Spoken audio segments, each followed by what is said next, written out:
নমের পাছে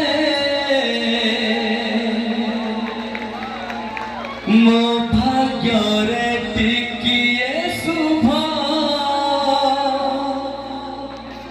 মো পাখরে থিলে মাল মোর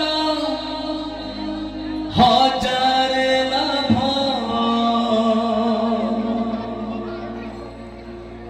मैं खास करके इस बच्चे के लिए जोर से ताली चाहूंगा सभी लोगों के हाथों से। बहुत ही मां से प्यार करता है और मुझे लगता है कि ये एक्टर एक अच्छा बनेगा, अच्छा पढ़ाई करेगा। मैं भगवान से प्रार्थना करूंगा, तो प्लीज।